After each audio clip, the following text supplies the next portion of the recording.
ओम शांति। आज की मुरली है 29/1/2025। मीठे बच्चे, तुम्हें अपने योग बल से ही विकर्म विनाश कर पावन दुनिया बनानी है। यही तुम्हारी सेवा है। आज का प्रश्न है, देवी देवता धर्म की कौन सी विशेषता गाई हुई है? उत्तर है, देवी देवता धर्म ही बहुत सुख देने वाला है। वहाँ दुख का नाम निशान नहीं।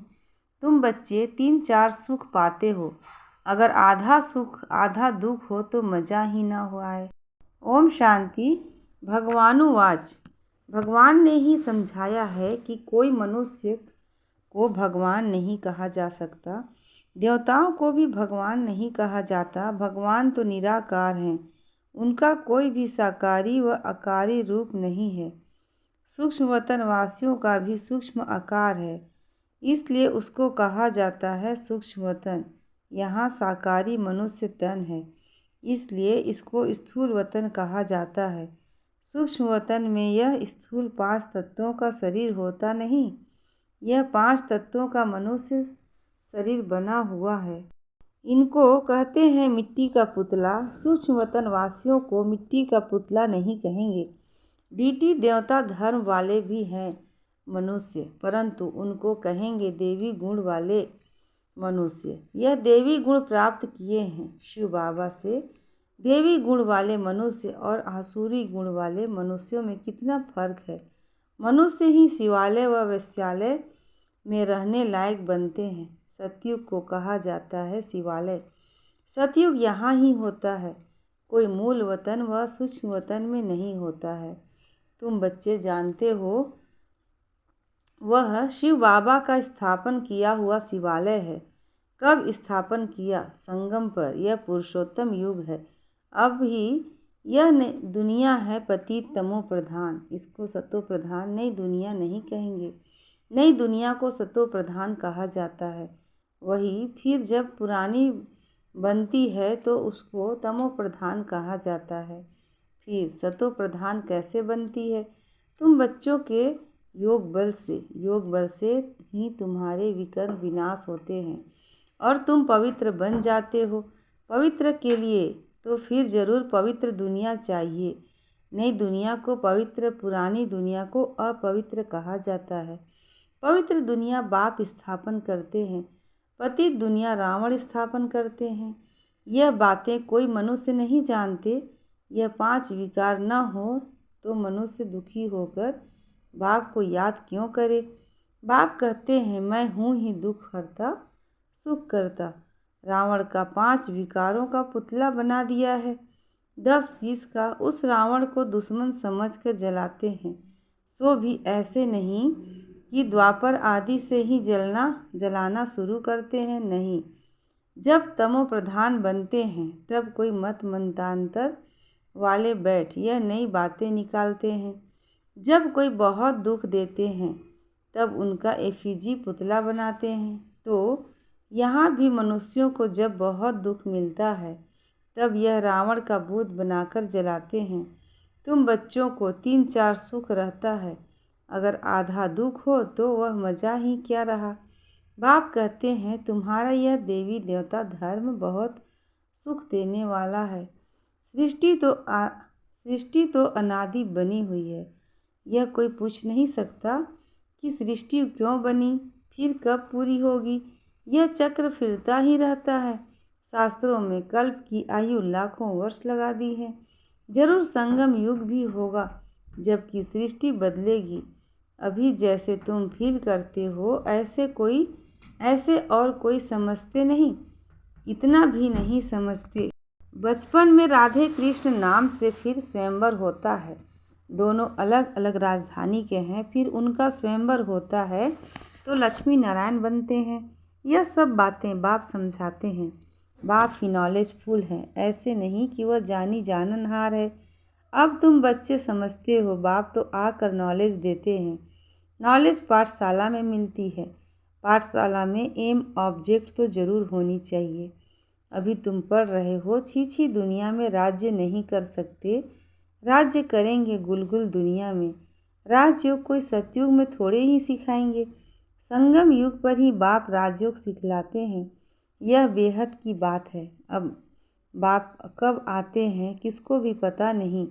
घोर अंधियारे में हैं। ज्ञान सूर्य नाम से जापान में वो लोग अपने को सूर्यवंशी कहलाते हैं। वास्तव में सूर्यवंशी तो देवताएं ठहरे। सूर्यवंशियों का राज्य सतयुग में ही था। गाया भी जाता है, ज्ञान सूर्य प्रगटा तो भक्ति मार्ग का अंधियारा विनाश। नई दुनिया सो पुरानी दुनिया सो फिर नहीं होती है। और यह बेहद का बड़ा घर है।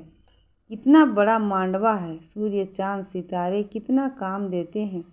रात्रि को बहुत काम चलता है। ऐसे भी कोई राजा लोग हैं जो दिन को सो जाते, रात को भी अपनी सभा आदि लगाते हैं, खरीदारी करते हैं। यह अभी तक भी कहाँ कहाँ चलता है। मिल्स आदि भी रात को चलती है। यह है हद के दिन रात। वह है बेहद की बात। यह बातें सिवाय तुम्हारे और कोई किसी की बुद्धि में नहीं है। शिव बाबा को भी जानते नहीं। बाप हर बात समझाते रहते हैं। ब्रह्मा के लिए भी समझाया है। प्रजापिता ब्रह्मा हैं। बाप जब सृष्टि रचते हैं तो जरूर किसी में प्रवेश करेंगे। पावन मनुष्य तो होते ही सतयुग में हैं। कलयुग में तो सब विकार से पैदा होते हैं, इसलिए पतित कहा जाता है। मनुष्य कहेंगे विकार बिगर सृष्टि कैसे चलेगी। अरे देवताओं को तुम कहते हो संपूर्ण निर्विकारी। कितनी शुद्धता से उन्हों के मंदिर बनाते हैं। ब्राह्मण बिगर कोई को अंदर अलाउ नहीं करेंगे। वास्तव में इन देवताओं को विकारी कोई टच कर नहीं सकता। परंतु आजकल तो पैसे से ही सब कुछ होता है। कोई घर में मंदिर आदि रखते हैं तो भी ब्राह्मण को ही बुलाते हैं। अब विकारी तो वह रावण भी है, विकारी तो वह ब्राह्मण भी है, सिर्फ नाम ब्राह्मण है। यह तो दुनिया ही विकार ही है, तो पूजा भी विकारियों से होती है। निर्विकारी कहाँ से आए। निर्विकारी होते ही हैं सतयुग में। ऐसे नहीं कि जो विकार में नहीं जाते उनको निर्विकारी कहेंगे। शरीर तो फिर भी विकार से पैदा हुआ है ना। बाप ने एक ही बात बताई है कि यह सारा रावण राज्य है। राम राज्य में है संपूर्ण निर्विकारी, रावण राज्य में है विकारी। सतयुग में पवित्रता थी तो पीस पासपर्टी थी, तुम दिखला सकते हो। सतयुग में इन लक्ष्मी नारायण का राज्य था ना। वही 5 विकार होते नहीं। वह है ही पवित्र राज्य जो भगवान स्थापन करते हैं। भगवान पतित राज्य थोड़े ही स्थापन करते हैं। सतयुग में अगर पतित होते तो पुकारते ना। वहाँ तो कोई पुकारते ही नहीं। सुख में कोई याद नहीं करते।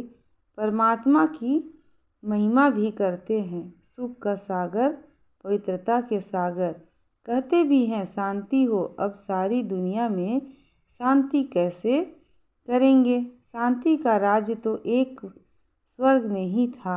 जब कोई आपस में लड़ते हैं तो सुलह शांति कराना होता है। वहाँ तो है ही एक राज्य।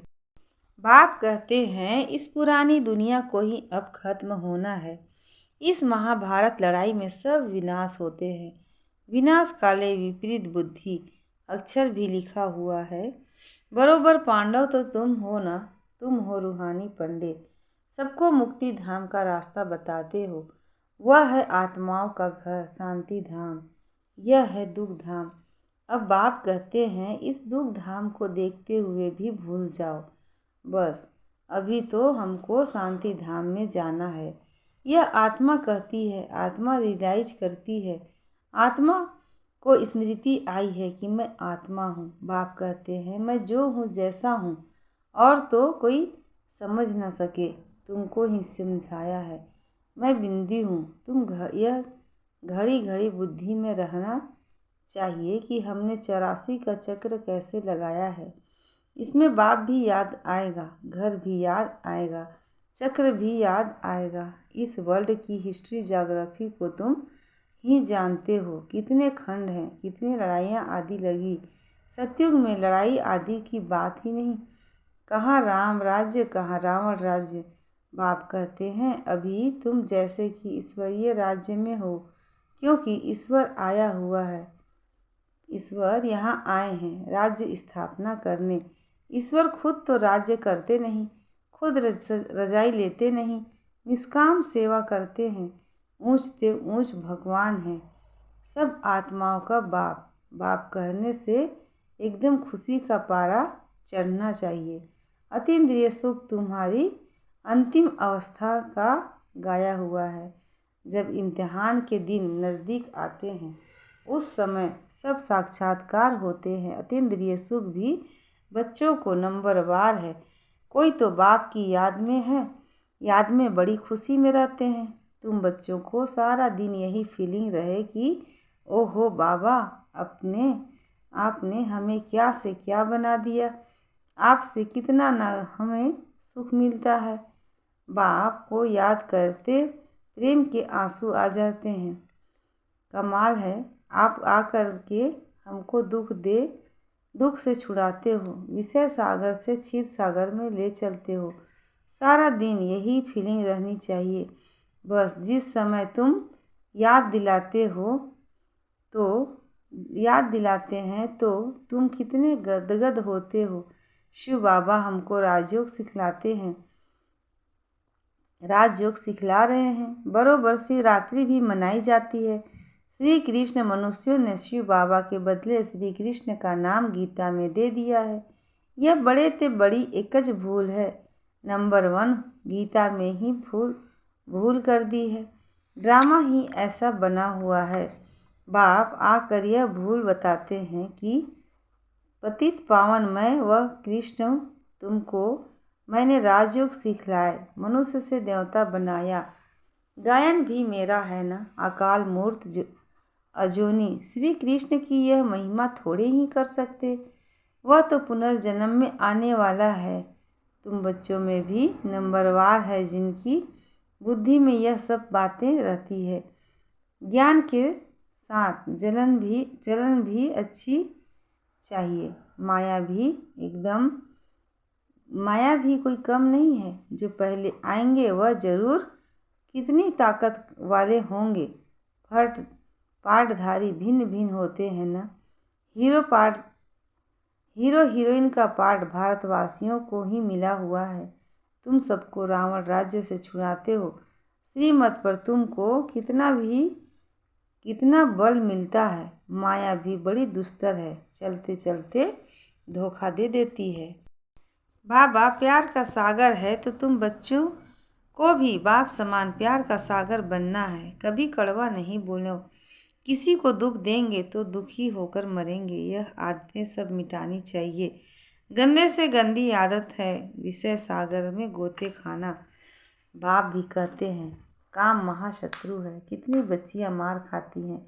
कोई तो बच्ची को कह देंगे भल पवित्र बनो। अरे पहले खुद तो पवित्र बनो। बच्ची दे दी है खर्चे आदि के बोझ से और ही छूटा, क्योंकि समझते हैं पता नहीं इनकी तकदीर में क्या है। घर भी कोई सुखी मिले या ना मिले, आजकल खर्चा भी बहुत लगता है। गरीब लोग तो झट दे देते हैं, क्योंकि कोई को फिर मोह रहता है। आगे एक भिलनी आती थी, उनको ज्ञान में आने नहीं दिया, क्योंकि जादू का डर था। भगवान को जादूगर भी कहते हैं। रहम दिल भी भगवान को ही कहेंगे। श्री कृष्ण को थोड़े ही रहम दिल, वह बेरहमी से छुड़ाए। बेरहमी है रावण। पहले है ज्ञान भक्ति फिर वैराग्य। ऐसे नहीं कि भक्ति ज्ञान फिर वैराग्य कहेंगे। ज्ञान का वैराग्य थोड़े ही कह सकते हैं। भक्ति का वैराग्य करना है, इसलिए ज्ञान भक्ति वैराग्य यह राइट अक्षर है। बाप तुमको बेहद की अर्थात पुरानी दुनिया का वैराग्य कराते हैं। सन्यासी तो सिर्फ घर बार से वैराग्य कराते हैं। यह भी ड्रामा में नूद है, मनुष्यों की बुद्धि में बैठता ही नहीं। भारत 100% साल्वेंट निर्विकारी हेल्दी था। कभी अकाले मृत्यु नहीं होती थी। इन सब बातों को की धारणा बहुत थोड़ों को ही होती है जो अच्छी सर्विस करते हैं। वह बहुत साहूकार बनेंगे। बच्चों को तो सारा दिन बाबा बाबा ही याद रहना चाहिए, परंतु माया करने नहीं देती। बाप कहते हैं तमो प्रधान बनना है तो चलते फिरते याद करो मुझे, चलते फिरते खाते मुझे याद करो। मैं तुमको विश्व का मालिक बनाता हूँ। तुम याद नहीं करेंगे। बहुतों को माया के तूफान बहुत आते हैं। बाप समझाते हैं यह तो होगा, ड्रामा में नूद है। स्वर्ग की स्थापना तो होनी ही है। सदैव नई दुनिया तो रह नहीं सकती। चक्र फिरेंगा तो नीचे जरूर उतरेंगे। हर चीज़ नई से फिर पुरानी जरूर होती है। इस समय माया ने सबको अप्रैल फूल बनाया है। बाप आकर गुलगुल बनाते हैं। अच्छा, धारणा के लिए मुख्य सार है। पहला, बाप समान प्यार का सागर बनना है। कभी किसी को दुख नहीं देना है। कड़वे बोल नहीं बोलने हैं। गंदी आदतें मिटा देनी है। दूसरा है, बाबा से मीठी मीठी बातें करते, इसलिए इसी फीलिंग में रहना कि अहो बाबा, आपने हमें क्या से क्या बना दिया। आपने हमें कितना सुख दिया है। बाबा, आप क्षीर सागर में ले चलते हो। सारा दिन बाबा बाबा याद रहे। आज का वरदान है, सर्व संबंध और सर्व गुणों की अनुभूति से में संपन्न बनने वाले संपूर्ण मूर्त भव। सर्व संबंध और सर्व गुणों की अनुभूति में संपन्न बनने वाले संपूर्ण मूर्त भव। डिटेल है, संगम युग पर विशेष सर्व प्राप्तियों में स्वयं को संपन्न बनाना है। इसलिए सर्व खजाने, सर्व संबंध, सर्व और कर्तव्य को सामने रख चेक करो कि सर्व बातों में अनुभवी बने हैं।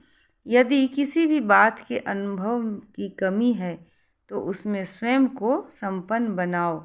एक भी संबंध व गुणों की कमी है तो संपूर्ण स्टेज व संपूर्ण मूर्त नहीं कहला सकते। इसलिए बाप के गुणों व अपने आदि स्वरूप के गुणों का अनुभव करो, तब संपूर्ण मूर्त बनेंगे। आज का स्लोगन है, जोश में आना भी मन का रोना है। अब रोने का फाइल ख़त्म करो। जोश में आना भी मन का रोना है। अब रोने का फाइल ख़त्म करो। अच्छा, ओम शांति।